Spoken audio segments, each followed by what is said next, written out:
अस्सलाम वालेकुम। उम्मीद करता हूँ आप सब लोग खैरियत से होंगे। एक गुड न्यूज़ आपके साथ शेयर करनी है कि इकोनॉमिक्स पोर्टल और इब्राहिम एकेडमी अब ओ लेवल और ए लेवल की इकोनॉमिक्स भी स्टार्ट करने जा रही है, क्योंकि बहुत सारे स्टूडेंट ओ ए लेवल जो कर रहे हैं वो रब्ता करते हैं कि सर आप इसकी ऑनलाइन क्लासेस क्यों नहीं स्टार्ट करवा रहे, जिस तरह आप मास्टर्स की और ग्रेजुएशन लेवल की आप करवा रहे हैं। तो उन तमाम स्टूडेंट्स के लिए ये वीडियो एक गिफ्ट है। सबसे पहले ओ ए लेवल के बारे में मैं कुछ वीडियोस अपलोड करूंगा और इस वीडियो में मैं स्पेसिफिकली ओ लेवल के बारे में मैं बता दूं। ओ लेवल जो करना चाहता है, ओ लेवल की इकोनॉमिक्स का पेपर पैटर्न क्या है। हम ओ लेवल की इकोनॉमिक्स को इनिशियली टारगेट करेंगे, इसके बाद फिर दूसरे सब्जेक्ट भी स्टार्ट करवाएंगे, लेकिन अभी फिलहाल हमारा फोकस सिर्फ इकोनॉमिक्स पे है। तो ओ लेवल की इकोनॉमिक्स अगर आप करना चाहते हैं और ये परेशान है कि इसका पेपर पैटर्न क्या होगा, तो याद रखिए इसके दो पेपर होते हैं, एक पेपर 1 है, एक पेपर 2 है। पेपर 1 प्योरली एमसीक्यूज बेस्ड है और पेपर 2 ये आपका केस स्टडी और ऐसे टाइप पेपर है। पेपर 1 आमतौर पे हर साल मई में होता है और पेपर 2 जून में होता है। मई जून में आपके एग्जाम्स होते हैं और इसका आगे सिलेबस डिवीजन क्या है, पैटर्न क्या है। एमसीक्यूज के बारे में मैं आपको बता दूं, जो पेपर 1 है आपको 30 एमसीक्यूज आएंगे और 1 नंबर का एक एमसीक्यूज है। ठीक है, एमसीक्यूज मल्टीपल चॉइस क्वेश्चन, एक क्वेश्चन स्टेटमेंट होगी, नीचे उसकी 4 ऑप्शंस होंगी, जिसमें से एक ठीक ऑप्शन को आपने टिक करना है या सर्कल करना है। ऊपर मेंशन होगा, सर्कल करें या टिक करें। तो ये इसी तरह एमसीक्यूज तकरीबन एक एमसीक्यू पे 1.5 मिनट की ड्यूरेशन लगती है, क्योंकि ये टोटल 45 मिनट का पेपर होता है। ऑब्जेक्टिव टाइप पेपर है, ये 45 नंबर का पेपर है, 30 टोटल मार्क्स हैं इसके, और ये आमतौर पे मई में पेपर हो जाता है। इसके बाद पेपर 2 पे आते हैं जी। पेपर 2 90 मार्क्स का है। 90 मार्क्स को फर्दर स्प्लिट किया है इन्होंने 2 पोर्शन में, एक सेक्शन ए एक section B. Section A case study type है। केस स्टडी में आपको एक पैराग्राफ दे देगा और उस पैराग्राफ में से फिर आपने आंसर्स ढूंढ ढूंढ के लिखने हैं, और ये कंपलसरी पोर्शन है। ठीक है, इसको आपने अटेम्प्ट लाजमी करना ही करना है। 30 मार्क्स का आपका ये क्वेश्चन होता है सेक्शन ए का। सेक्शन ए इज कंपलसरी और इसमें आपने तकरीबन 45 मिनट या 40 मिनट इसको आपने देने हैं। फिर सेक्शन बी आपका 60 नंबर का है। ठीक, 60 नंबर में आपको टोटल 4 ऐसे टाइप क्वेश्चन आएंगे और उन 4 में से आपने 3 क्वेश्चन अटेम्प्ट करने हैं। एक क्वेश्चन 20 नंबर का है, तो 3 क्वेश्चन हो गए 60 नंबर के। अब ये एक क्वेश्चन जो 20 नंबर का है, ये लॉन्ग क्वेश्चन नहीं है, इसको फर्दर उन्होंने 4 पोर्शन में डिवाइड किया हुआ है, ए बी सी डी करके। ये 4 पार्ट है 20 नंबर में। ए पार्ट वो उसमें शॉर्ट डेफिनेशन टाइप ही होती हैं, वो 2 नंबर के लिए है। उसके बाद बी पार्ट वो 4 मार्क्स का होता है, थोड़ा सा डिटेल में आ गया, उसमें 2 पॉइंट्स लिखने। अगर 2 मार्क्स का क्वेश्चन है उसमें आपने सिर्फ एक स्पेसिफिक पॉइंट लिखना होता है, और जो 4 मार्क्स का क्वेश्चन है उसमें 2 स्पेसिफिक पॉइंट्स लिखने हैं। फिर सी पार्ट वो आपका 6 नंबर का है, तो उसमें आप यूं समझ लें कि 3 आपने मार्क्स लिखने हैं, पॉइंट्स डिटेल में थोड़ा सा लिखना है। और जो डी पार्ट है मोस्ट इंपोर्टेंट पार्ट होता है, क्योंकि 8 नंबर का ये होता है। तो 2 जमा 4 जमा 6 जमा 8 20 नंबर आपके हो गए टोटल। तो ये आपका इस तरीके से 20 नंबर को उन्होंने स्प्लिट कर देना है 4 पोर्शन में। अब 4 क्वेश्चन में से 3 आपने कौन से सिलेक्ट करने हैं। सबसे पहले आपने देखना है डी पार्ट, जिसका आपको आता है उसे आपने सबसे ज्यादा वेटेज देना है, क्योंकि 8 मार्क्स सबसे हैवी मार्क्स का वही डी पार्ट है। तो डी पार्ट की बेस पे आप डिसीजन लें।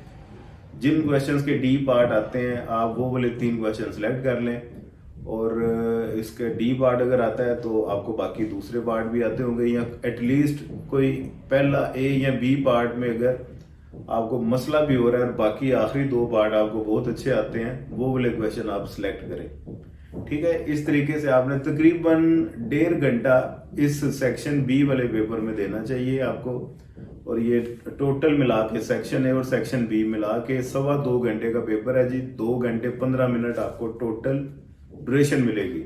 अब टोटल 2 घंटे 15 मिनट को इस तरह से यूटिलाइज करें कि सेक्शन ए और सेक्शन बी दोनों आपने करने हैं, और ये अपनी तरफ से मैंने आपको बता दिया कि अगर आप 45 मिनट सेक्शन ए को देते हैं और 1.5 घंटा आप सेक्शन बी को देते हैं तो ये आपकी बड़े बेहतरीन तरीके से डिवीजन हो जाएगी। क्योंकि जब आप छोटे छोटे पार्ट्स में स्प्लिट कर देते हैं क्वेश्चन को, फिर इसमें टाइम ड्यूरेशन मैटर करती है।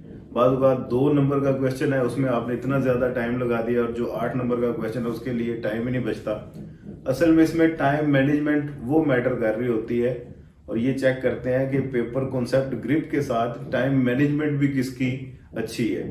तो जिसकी टाइम मैनेजमेंट भी अच्छी हो वो निकल जाता है, जिसकी टाइम मैनेजमेंट पुअर हो वो रह जाता है। तो टाइम मैनेजमेंट को भी आप समझिए, मार्क्स के हिसाब से हर पोर्शन को आपने टाइम देना है और उस मार्क्स के हिसाब से ही आपने लेंथ भी लिखनी है। फजूल 2 नंबर के लिए अगर आपने पूरा ऐसे लिख दिया हो, पेज पूरा भर दिया, उसका भी फायदा नहीं है। तो मार्क्स के अकॉर्डिंग इसको आप जस्टिफाई करें। तो ये तो हो गया पेपर पैटर्न। अब थोड़ा सा सिलेबस को भी डिस्कस कर लेते हैं। सिलेबस ओ लेवल की जो इकोनॉमिक्स है ये कॉम्बिनेशन है 2 सब्जेक्ट्स का, एक माइक्रो इकोनॉमिक्स, दूसरा मैक्रो इकोनॉमिक्स। माइक्रो का 50% वेटेज है, मैक्रो का 50% वेटेज है। और ये जो पेपर एमसीक्यूज और सेक्शन ए सेक्शन बी ये कहीं से भी वो उठा के दे देता है। ये नहीं होता कि सारा उसने माइक्रो इकोनॉमिक्स में से दे दिया या सारा उसने मैक्रो इकोनॉमिक्स में से दे दिया, उसने मिक्स करना है। और पास पेपर अगर आपके तैयार है, पास पेपर में से भी कुछ ना कुछ पोर्शन रिपीट होता है, तकरीबन 20% रेपिटेशन होती है पास पेपर में से एमसीक्यूज की और दूसरे क्वेश्चंस की। तो आपने 100% पास पेपर पे रिलाई भी नहीं करना। पास पेपर देखें, उससे आपको आइडिया हो जाएगा कि क्वेश्चन पूछता किस किस तरीके से है, किन किन एंगल से घुमा के वो पूछ सकता है। लेकिन आप अपने सिलेबस की तैयारी करें। माइक्रो इकोनॉमिक्स में आपने कौन कौन सी चीजें सबसे पहले तैयार करनी है वो मैं आपको टॉपिक्स बता देता हूँ।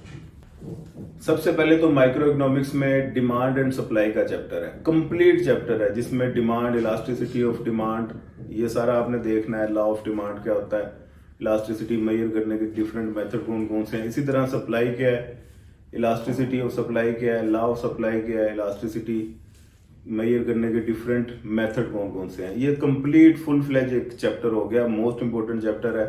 क्वेश्चन इसमें से आते ही आते हैं, लाजमी आते हैं।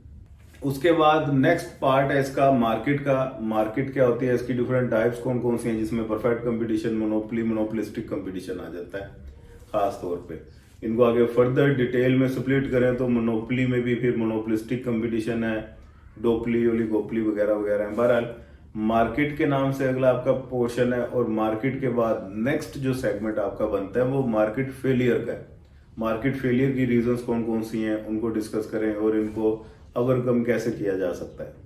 इसके बाद जी बेसिक इकोनॉमिक प्रॉब्लम, ये आपका चैप्टर है। और इसके बाद आपका लेबर मार्केट, लेबर मार्केट को डिस्कस करें क्या होती है। ये आपका मोस्ट इंपोर्टेंट सिलेबस है। और इसके अलावा कुछ और चैप्टर भी हैं, लेकिन ये वाले चैप्टर मोस्ट इंपोर्टेंट है जिसमें से आपका पेपर अगर यही अच्छे तरीके से तैयार कर लें निकल जाएगा। हाँ, इसके अलावा सिलेबस में आपके कोस्ट वाला चैप्टर भी है, theory of cost and production, जिसमें कॉस्ट क्या होती है, रेवेन्यू क्या होता है, प्रॉफिट क्या होता है, इसको डिटेल में डिस्कस करें। और थ्योरी ऑफ मार्केट ऑर्गेनाइजेशन क्या होती है, ऑर्गेनाइजेशन के ऊपर आपका एक चैप्टर है। एक मनी के ऊपर चैप्टर है, मनी क्या है, इसकी टाइप्स कौन कौन सी हैं। तो ये आपका माइक्रो इकोनॉमिक्स का कुल सिलेबस है।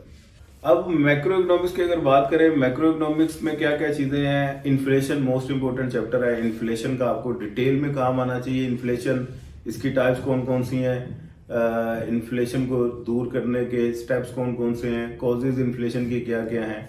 इन्फ्लेशन के बाद इंटरनेशनल ट्रेड का एक चैप्टर है आपका। इंटरनेशनल ट्रेड के बाद आपका बिजनेस साइकिल का एक चैप्टर है। बिजनेस साइकिल के बाद एक्सचेंज रेट, ये एक चैप्टर है आपका। एक्सचेंज रेट के बाद बैलेंस ऑफ पेमेंट है और अनएम्प्लॉयमेंट। ये 5 चैप्टर आपके मैक्रो इकोनॉमिक्स के मोस्ट इंपोर्टेंट चैप्टर कंसीडर किए जाते हैं। और मैक्रो में अगर यही सारे चैप्टर डिटेल में अच्छे से कर लें तो मैक्रो का भी पोर्शन काफी हद तक आपका निकल जाता है। इसके अलावा कुछ और चैप्टर भी हैं, लाइक टैक्सेशन है, इकोनॉमिक ग्रोथ की थ्योरीज हैं, कुछ डेवलप्ड एंड डेवलपिंग नेशंस, इनके कॉमन कैरेक्टरिस्टिक्स बताएं क्या है, इनकी कुछ थ्योरीज हैं। ये वाले चैप्टर हैं जिनका वेटेज कम है, रिलेटिवली वो कम पूछता है। मेन चैप्टर मैंने आपको माइक्रो इकोनॉमिक्स के भी बता दिए, मैक्रो के भी बता दिए। 50% वो उधर से लेता है पेपर, 50% वो मैक्रो से लेता है, और ये 100% आपका सिलेबस। टोटल पेपर 1 और पेपर 2 मिला के 120 नंबर आपके बनते हैं, जिसमें से मैंने आपको बता दिया पेपर 1 30 मार्क्स का प्योरली एमसीक्यूज बेस्ड होगा, और पेपर 2 आपका 90 मार्क्स का, जिसको उसने 2 पोर्शन में स्प्लिट किया, सेक्शन ए और सेक्शन बी।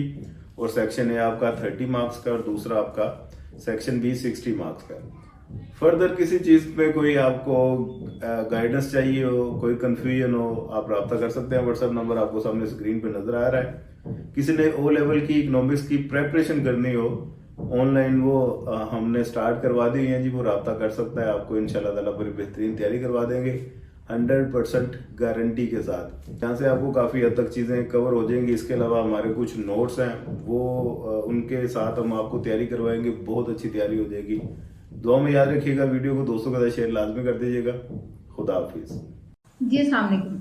मैं जिस चैनल के हवाले से बात करना चाह रही हूँ वो इकोनॉमिक्स पोर्टल। इकोनॉमिक्स पोर्टल, जैसे कि नाम से ये बात वाज़ेह हो जाती है कि इकोनॉमिक्स के हवाले से तमाम डिटेल्स जो हैं वो इस चैनल पे अवेलेबल होंगी। इस चैनल को लीड कर रहे हैं sir Rais Ahmed. Please subscribe कीजिए, लाइक कीजिए और शेयर कीजिए अपने फ्रेंड्स के साथ। Thank you.